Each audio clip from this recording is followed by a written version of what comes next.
welcome to In Search of Black Power. I'm Lawrence Grand Prix, Director of Research for Leaders of a Beautiful Struggle. I'm Rashim, independent researcher and scholar. And today we're going to be answering the question, what lessons, if any, are there in the recent debates about critical race theory for those interested in promoting Black independence? So Rashim, can you start us off? Sure thing. So one of the things that kind of sparked this conversation is recent conversations around banning critical race theory in school. Really key to even going into that conversation is exactly what is critical race theory, what is its function. So we want to start by just kind of like setting the foundation for having an understanding of exactly what is CRT or what is critical race theory. And one of the key components of critical race theory is that it seeks to explain, understand, and investigate white supremacy. Culturally, socially, politically, and legally. And in that understanding, it seeks ways to kind of mitigate the impacts of that as a particular structure. Another thing that's really important to know is that it originated as an extension out of legal studies. One of the earliest scholars of critical race theory is, of course, Derek Bell. And one of the ways in which it's like largely or begin to be used is like in the legal system, right? Like understanding how laws are not objective and that critical racial component to maintaining, and like looking at it from a standpoint of like race as not being a variable. Like a lot of other racial scholars or critical theories around race kind of use race as like it's a variable and then it mixes it in with other variables. Whereas one of the things that really stand out about critical race theory is like, no, this is not a variable. This is like very key to how this thing operates and moves and how it's structured. Some people have noted critical race theory has its Marxist roots as one of these conservative talking points. So that's one of those weird things where it's like Black people didn't need Marx to tell us that knowledge is a tool of power and that regimes of power have the ability to produce knowledge and shape how the world works. So there were scholars like Derek Bell, who was at Harvard, who were seeing critical legal studies, which was an innovation, basically challenging concepts of law using things like Antonio Gramsci's notion of hegemony and different notions that basically say that law is a function of power. It's not a subjective thing, but they weren't seeing the centrality of race in their work. So people like Derek Bell come along and basically say we have to center race as part of this social construct of law, this social phenomenon of law that's a reflection of power. And again, so that's not like Derek Bell, I don't think he calls himself a Marxist. Most of what he advocates for isn't Marxism, but we have this weird environment where on the left and the right, there is a lot of confusion about what critical race theory is and what it isn't. And the right especially, and folks, the liberals and the left, are conflating a bunch of stuff together. So the way that I see it, there's an issue where some people are taking what they see on Twitter, these hot takes and attacking people, and they're seeing people be critical of other people online using the concept of race. So they're like, oh, they're critical and they're talking about race, that must be critical race theory. It's like, no. Critical race theory is a legal, scholarly heuristic to understand how power has empirically worked when it comes to law and race. Now, the reason why I think we're having such a conflation is that most of what's happening in the academy is not critical race theory. Most of what's happening on Twitter is not critical race theory. It actually is kind of the opposite of critical race theory. So if critical race theory is about seeing how the institutions of power stem from systems of white supremacy structurally, most of what we're getting now is looking at individual behavior, individual rhetoric, individual pop culture artifacts, and analyzing those as nodes of power. And that actually comes more from French postmodern post-structuralist theory. That comes more from folks like Michel Foucault than it comes from people like Derek Bell. The problem is that the words that people use for that stuff, intersectionality, cultural studies, they don't scare people as much as the phrase critical race theory. So critical race theory is this really handy, scary phrase to basically lump together what has become the dominant mode of talking about race in the academy, which is actually not critical race theory. It's actually funded by people like the Ford Foundation. If you read the book from Naomi Rook's White Money, Black Power, there was a very intentional effort to take Black studies away from things like critical race theory, from things like Pan-African sovereignty, from things like structural Marxism and socialism as a way to do black studies and towards cultural studies, English, reading of these books like Beloved. Not that those books are bad, but it was an intentional effort to censor those things because they were safe, because they weren't attacking people like the Ford Foundation, because they weren't challenging, like calling for a global Pan-African sovereignty together. So now we have this entire academic genre, which people are trained in now. And they have been trained in for the past 30 years because kids pay tuition and they like classes that are fun. It's not fun to learn about how integration was a ruse produced during the Cold War via interest convergence, which Derek Bell teach you. It's more fun to learn about Beyonce and to learn how to attack people for manifesting white privilege. So these classes have become dominant in some academic circles. And a lot of those folks then go on to Twitter and attack people. And people are like, this is silly. No one is fighting racism. We're all just doing stuff on Twitter. Let's ban critical race theory. And the weird thing is, like, I have this weird, almost like empathy for conservatives. Because if all you see is the worst of academic cultural studies, it's kind of easy to believe that critical race theory is pointless because you don't see people actually doing real material politics with it.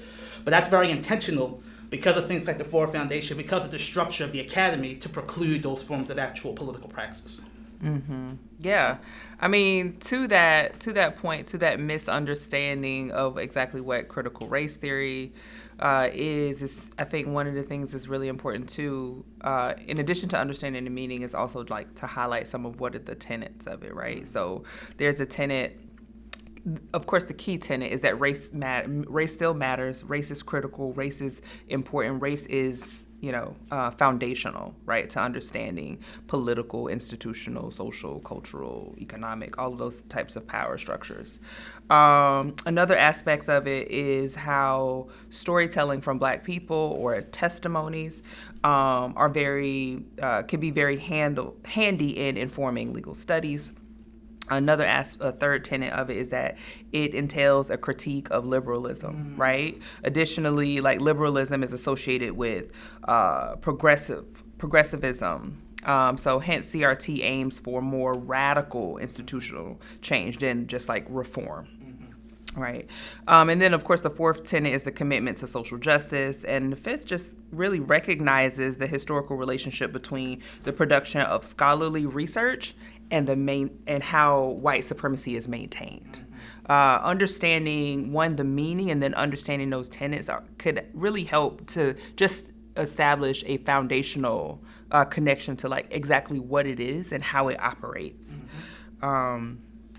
So one of the things that I plucked out in some of my readings is that in Racial Realism, Derek Bell in 1991 argues that people of color ought to abandon the idea of equality as it is impossible to attain in the United States, which sounds really scary, and I'm sure that got a lot of people up in arms because that challenges that liberalism, kumbaya, multiculturalism, let's all come together, let's just reform some of these systems and not dismantle them completely. Yeah, and I think that's the quote that they've used against Derek Bell and all CRT, that America is irredeemably racist. Right. And that's the weird thing to me because many people online care about America's redemption, and we're going to talk about some of those scholars a little bit later. My personal feeling is that whether America's redeemable or not is America's problem, not my problem. My problem is doing what I can for Black people. So I'm focused on using critical race theory not to shame white people, but as a heuristic to understand politics and policy that can actually advance people's interests. So, I mean, for example, this idea of racial realism has been taken up by people on the right, and that's something that we need to acknowledge. But just because someone on the right says something doesn't mean you get to totally ignore the argument. So, for example, people on the right say things like, well, if liberals love Black people so much, why are their neighborhoods so segregated? Why don't they love living next to Black people? Why do they come to cities and all of a sudden they're living next to Black people, then the Black people are gentrified out? And the liberals are cool with that. Right. And they say things like, well, if liberals love Black people so much, why don't they let these maglev trains and these high-speed rails go through their backyards? Why is it always the liberals doing this not in my backyard stuff to stop public transit, which would actually help poor Black people? And That's a good point. Right. It's a legit argument. It's almost as if Derek Bell knew what he was talking about. Yeah. It's almost as if he was around liberals his whole life and made an intelligent analysis of what he was seeing. So that's the reality, is that conservatives hate critical race theory and liberals hate critical race theory when it's in its actual true form. But conservatives just want to ban it. Liberals want to co-opt it into basically cultural studies, something they're more comfortable with, which does not have the implicit critique of liberalism in it.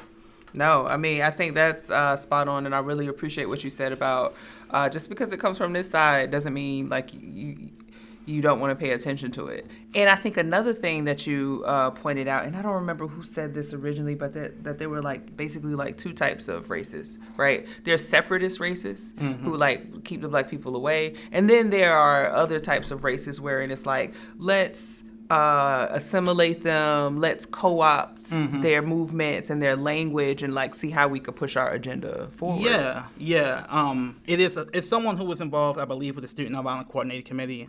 It may have been Stokely Carmichael, Kwame Ture, it may have been Medgar Evers. One of those folks said something to the effect of, there's a difference between a racist and a white supremacist.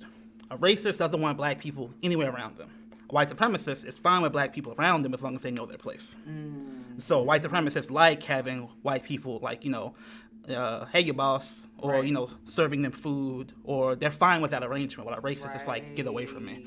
So again, that notion of liberal racism is very real. Yeah. Well, unfortunately, many white liberals won't admit it, but they are similarly enjoy having black folks as entertainers, enjoy having, because there's, studies that say that professors who are black are expected to entertain in ways that white professors aren't.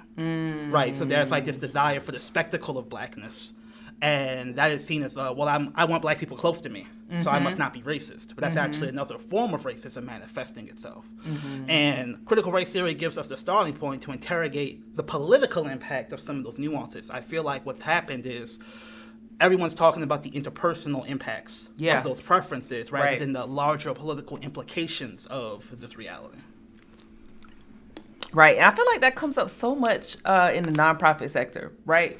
I feel like we see a lot more of that type of white supremacist where I want black people around. I need their struggle. I need their work to like legitimize who I am, to almost sometimes even make me more human in some aspects. Well, Fanon famously said, the white person keeps the Negro around as an insurance policy on their humanity. There you go. And understanding what that means in the context of critical race theory is things like, well, I like integration if I'm white liberal because I want black people close to me. Right. Because I want to feel like I'm helping them. I want to have access to their reservoir of spiritual, perceived spiritual rootedness. And so they think things like integration is beneficial for white people. And they're like, it is because you want that insurance policy on your humanity. Right. What do we need for black people to independently get what we need to get so we don't have to be your insurance policy as the condition of our access to those resources that you have in your spaces? Right. How do we get those resources in our spaces? Or how do we change the terms of the arrangement so we don't have to serve as your affective crutch, your spiritual crutch, as the cost of our integration? Yeah. Absolutely. And these are the critical questions that critical race theory is asking people to ask. And it's not an accident that the Twitter algorithm or the Facebook algorithm is not elevating these type of questions from critical race theory. It's elevating the, you didn't acknowledge me as I walked down the hallway, so you're a racist. And therefore you're irredeemable. And that's what's being called critical race theory. Yeah. And conservatives are like, that's stupid, ban it. Right. And again, a part of me is like, well, I don't want to ban it, but it might not exactly be where we should focus. Yeah, no. And it makes me think about when you mentioned the piece about how to create something separately so that we being black people, are not white folks' crutches for their humanity. That's why you see so many folks who are, pro-black or supporting black or black allies not supporting independent, autonomous black structures. Like, you are legitimate, you are accepted so long as you are doing my bidding or you are working in a way that holds me up or my institution up. So all of that is centered around like the construction of the meaning and the tenets. But then where are we now with it, right? So there's this culture war, if you will, that has like recently erupted since Nicole Hannah-Jones's 1619 article, and then the project, and then the documentary. Series, yeah. Right. So it's kind of pulled the concept of critical race theory out of academia, because critical race theory is and has been talked about in like higher ed, in the social sciences and that sort of thing, and some of the humanities courses, but not just like in general mainstream. But her work really kind of, it pulled from there, and then like people are really like talking about it right now. So one of the things that that is a resistance to it is because it talks about the ways in which racism functioned in this country and how it has its roots in slavery. And so you have then the passage of House Bill 1775. So that is the law which Oklahoma Governor Kevin Stitt, I don't know if I'm pronouncing that right, but it looks like it. Stitt is a Republican. He signed into law in May that prohibits the teaching that people, consciously or unconsciously, are inherently racist or sexist or oppressive, right? Again, to the point that you were making earlier, it's like they pick that one part, and this is the thing for which everything is built upon. And then you have other folks following suit, like Governor Greg Abbott signed into law a bill in mid-June of 2021 that restricts how current events in American history of racism can be taught in Texas school. It's been commonly referred to as critical race theory bill, although the term critical race theory does not come up at any point in the bill. The definition of critical race theory doesn't come up in the bill, and none of the tenets of critical race theory at all comes up in the bill. But that's the catchy name to get people on board. The actual critical race theory doesn't matter. Is don't teach my kids anything that's going to make them be mean to me over Thanksgiving dinner. Right? That's really the sentiment behind a lot of these bills. But I think the interesting thing is that whole idea of America being inherently racist, because it feels like that's the part that people are afraid of because they don't know what to do with that. Now, I think critical race theory does say that, but a more precise definition of what it's saying is that institutions operate within their interests. So progress, quote unquote, progress made for black people has come at the cost of forcing it to be in the self-interest of white people to create that progress. And that challenges white people's notions of themselves as benevolence, choosing to benevolently integrate, rather than they were being shamed internationally via these dogs and water hoses, where they were like trying to get access to the resources of the third world during decolonization. And they were like, we're not going to trade with you, because if you're going to put dogs against black people in the South, what are you going to do to us as a independent African nation? So Derek Bell, remember, he was a lawyer with Thurgood Marshall. He saw integration firsthand. So he has no interest in naming and shaming folks in the abstract. He was actually there doing the legal work to do the stuff that conservatives and liberals say was great, like the lawsuits around integration. But he's coming back 20, 30 years later and being like, look, as the person who helped do it, this stuff is limited. So we have to really continue to put pressure on America and have strategies that put pressure on America. And I think the problem is that what has become the center of the conversation, this Nicole Hannah-Jones essay, doesn't actually seem to reflect that sentiment, even though it's being deemed the epitome of critical race theory that everyone wants to ban. So if you actually look at the essay she wrote, at the end of her essay in the 1619 Project, she talks about her experience as a child in school. If you actually bring up the very last, 4 paragraphs of her essay, I'll just read some excerpts from them to give you a kind of an analysis of what I'm talking about, because Derek Bell's work has been picked up by advocates of Pan-African sovereignty, of black sovereignty, because he would say things like, look, integration hasn't worked, educational outcomes are worse, maybe we should try black independent schools, right? Not that he was a full RBG black nationalist, he wasn't Umar Johnson, but he was very much like, look, if he had a legal experiment where he's like, if white people want to discriminate, how about we just charge them to discriminate? And they have to give us money if they want to keep us out of their whites-only club. And we just use that money to build our own stuff. He was intentionally being provocative of the integrationist sentiment, not for the sake of shaming white people, but for the sake of trying to teach black people to think for themselves about how to build for themselves. And again, unfortunately, I think Nicole Hannah-Jones's work is kind of, in many ways, concludes the opposite of that. So if you read what she says, she writes, what if America understood finally, in its 400th year, that we, meaning black folks, had never been the problem, but the solution? When I was a child, I must have been in 5th or 6th grade, a teacher gave us our class assignment intended to celebrate the diversity of the great American melting pot. She instructed each of us to write a short report on our ancestral land and then draw the nation's flag. As she turned to write the assignment on the board, the other black girls in the class locked eyes with me. Slavery had erased any connection we had to an African country, and if we tried to claim the whole continent, there was no African flag. So it was hard enough being one or two black kids in the class. This assignment would just be another reminder of the distance between the white kids and us. In the end, I walked over to the globe near my teacher's desk, picked a random African country, and claimed it was my own. I wish now that I could go back to that younger me and tell her that her people's ancestry started here on this land, and to boldly, proudly draw the stars and those stripes of the American flag. We were once told by virtue of our bondage that we can never be American, but it was by virtue of our bondage that we became the most American of all. So this is, again, directly contradictory to the Pan-African sentiment. This is very much almost like a ADOS sentiment, American descendant of slaves, in terms of like, we just lost any connection to the homeland, we want to be truly American, we are the most American. It's the exact opposite of what the conservatives claim it to be. And Nicole Hannah-Jones has become someone who we've been taught to rally around because she's under attack. And I'm totally for rallying around black folks who are under attack. We all have to survive in the world and make our professional abilities. But the reality is that critical race theory is asking us a fundamentally different question than the one she's presenting in this essay. She's asking us that if America will never accept our claim to those stars and stripes, we have the RBG flag that she doesn't seem to know exists, or she's not claiming that as her own. Right. We have a long history of building independently for ourselves in America, but not of America. In many ways directly against the concept of America, but in the name of affirming ourselves and each other.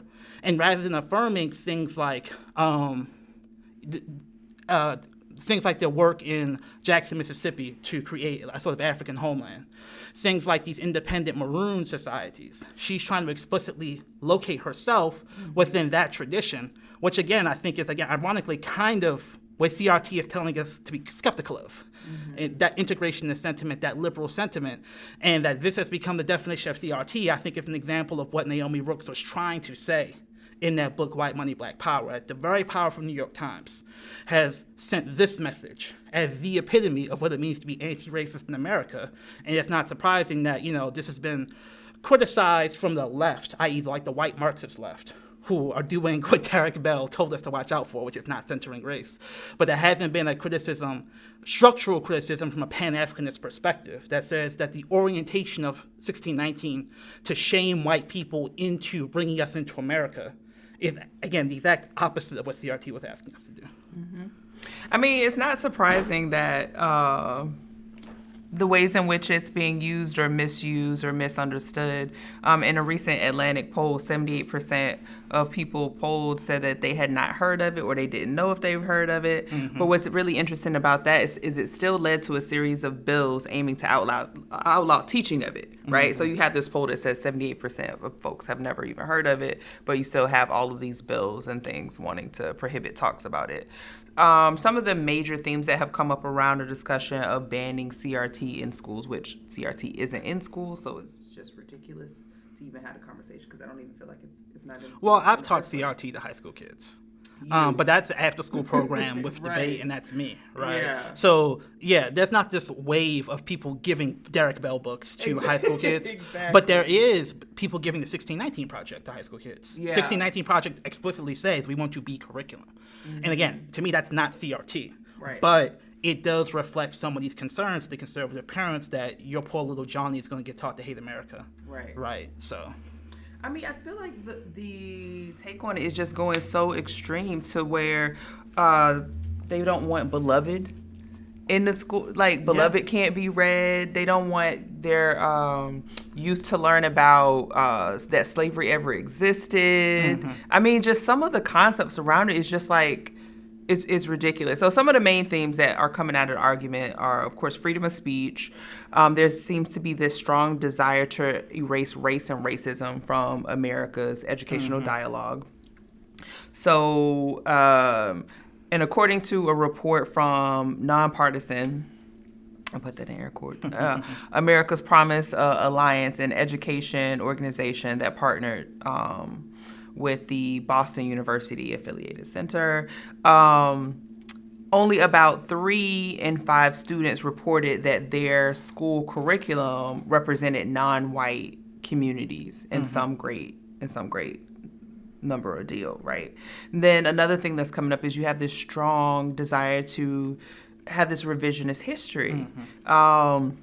Educators in states that have passed laws similar to HB 1775 argue that it challenges their ability to accurately teach major history initiatives. They don't want anyone talking about things like diversity or don't mention white privilege. They don't want To Kill a Mockingbird read or Raisin in the Sun. I mean, I just feel like it just goes to this ridiculous extreme. Yeah, because they probably haven't read this stuff. They just assume that it's all the worst of what they see on Twitter. Right. And I've actually tried to listen to some of the conservative defenses of this stuff. The conservative defenses are terrible. They try extremely hard to nitpick tiny specific things that 1619 Project gets wrong and uses that as a blanket justification for all of this anti-social justice in the curriculum work. So I'm totally for social justice in the curriculum, but I'm totally for it not being 1619 Project. Yeah. Because my whole thing is, like, who is the 1619 Project fighting? How about we read those people?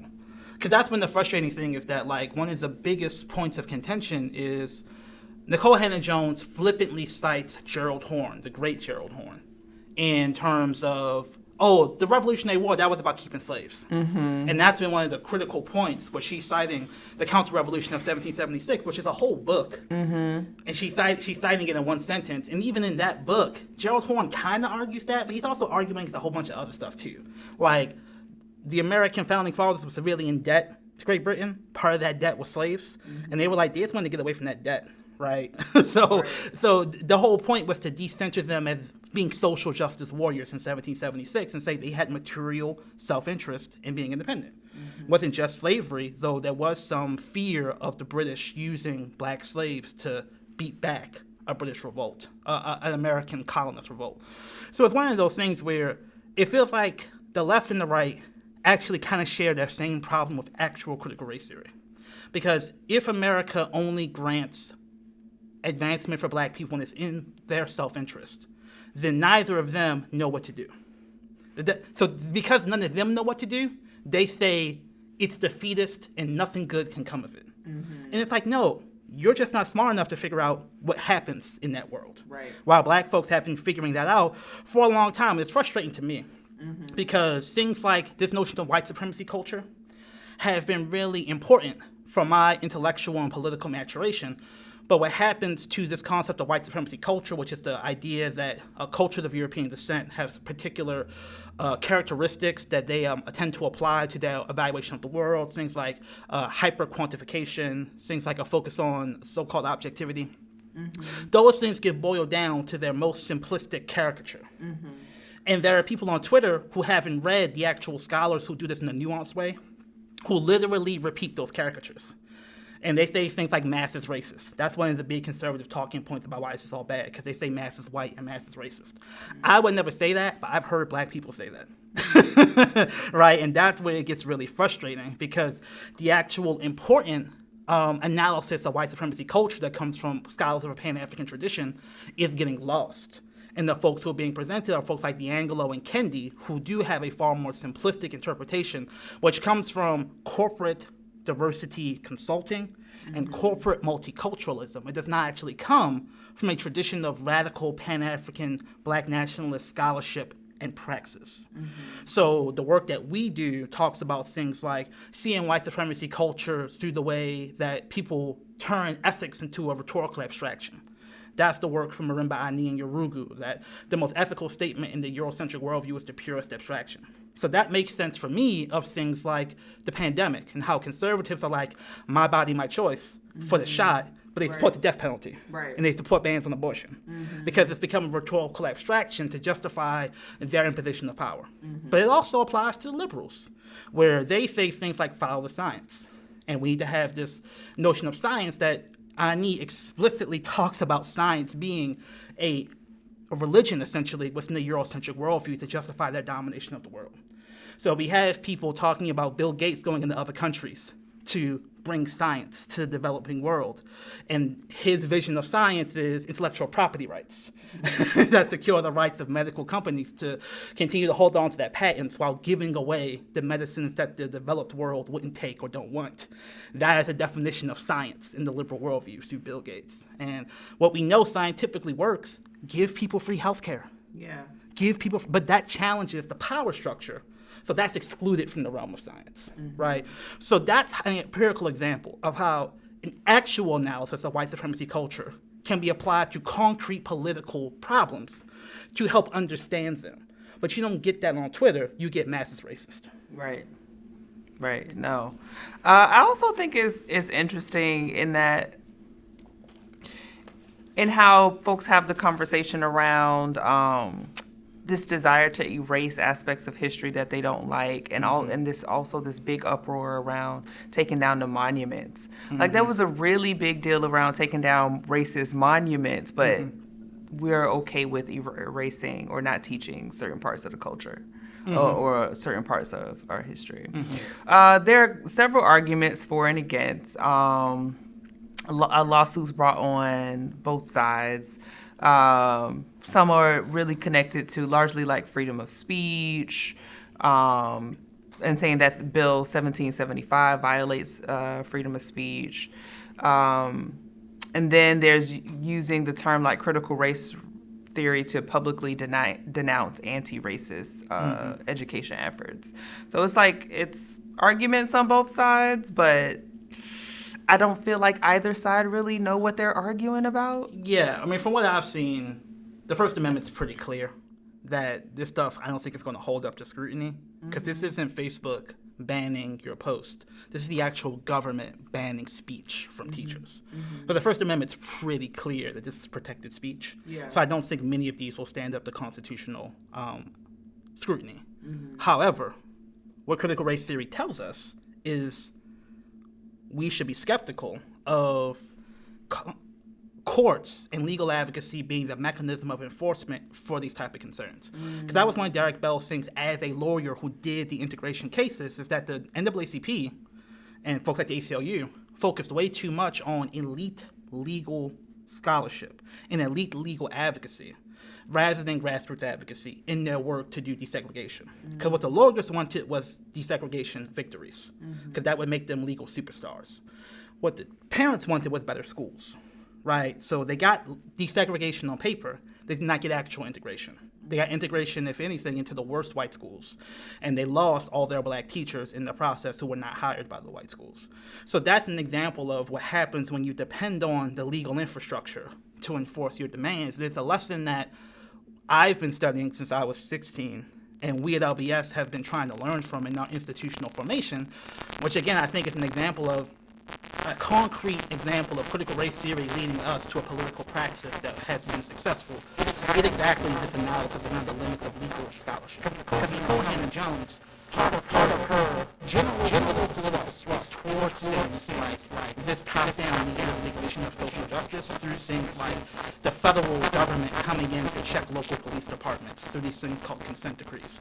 A consent decree is a federal legal injunction that basically claims that policing at a local level is violating the Constitution Equal Protection Clause. So when they came to Baltimore, many people were saying, hey, the courts have always been our friends when it comes to social justice. Look at the civil rights movement. Federal government swoops in to stop the evil racist states. That's what happened in Arkansas, Little Rock. That's what happened in Mississippi. So the federal government swooping in is how we solve the problem of racism. But because we read Derek Bell, we said, I don't know if that's true. Let me study that. Because his analysis is that it actually was a huge trade-off, and we lost grassroots movements at a local level depending on the feds. So as we researched federal consent decrees, we realized that was exactly what was happening. The entire process was run through the courts with these elite legal consultants. And when we actually talked to the Department of Justice that says, are you going to help us push for changes at a state and local level? They said, no, we're not going to do that. That violates federalism, the federal-state divide. So we said, okay, we don't really care about the consent decree so much. We're going to push for the person we want to be the monitor, which is the federal oversight of the consent decree, a black guy. And when he didn't get it, we were like, okay, that's dead. We're just going to go back to our state and local advocacy, which has been to focus on the Law Enforcement Officers' Bill of Rights and the ability to have an internal disciplinary process for police that's actually controlled by community. So the consent decree has been in Baltimore for, I believe, 4 or 5 years. Over that 4 or 5 years, we have intentionally chosen not to focus on the consent decree stuff. They have meetings all the time. They have webinars all the time. We don't go to them. We focus on state and local advocacy. We've been able to make substantial, if not totally what we wanted, changes to state and local policing law that 5 years ago we were told were totally impossible. So we're going to continue to do that work. But again, people aren't hearing critical race theory being pragmatically applied to do real political work. And this is why we have to defend actual critical race theory, not just from the conservatives, but unfortunately also from the liberals, who would tell us, Derek Bell is wrong. Federal government coming in is how you make change. Go to the consent decree meeting. I'm not going to do that because I've been to those meetings. I know exactly what they do. No disrespect for the people who do those consent decree meetings, but we know history and we know what we see with our eyes, that there is this trap of the illusion and the mythology of this benevolent federal government swooping in and saving the day. And critical race theory gives us the tools to deconstruct that. So those are the tools that we need to teach and hold on to. And the fact of the matter is, just getting rid of these bans, it's not going to actually have kids learn that. It's going to have to be independent black institutions like the ones Derek Bell was telling us to focus on and to build, teaching people the actual truth about critical race theory and its practical implications and how we need to use that as a political praxis to build up these institutions. Yeah. I think that's a perfect end. We talked a bit about what the meeting was, some of the tenets of it, what it is, what it isn't. And then I think you just really wrapped us up really well with a real life application of critical race theory and how it can actually be applied. So in the original question that we started with, what lessons, if any, are there in the recent debate about critical race theory for those interested in promoting Black independence? Yeah. I mean, the left, as John Henry Clark famously said, the left and the right have us wrong.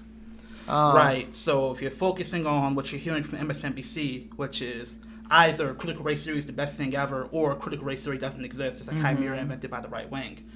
Both of those, you're losing the actual legacy of the scholarship. And obviously the right wing, they have these intellectual tricks they use to try to make it seem like they're trying to be objective.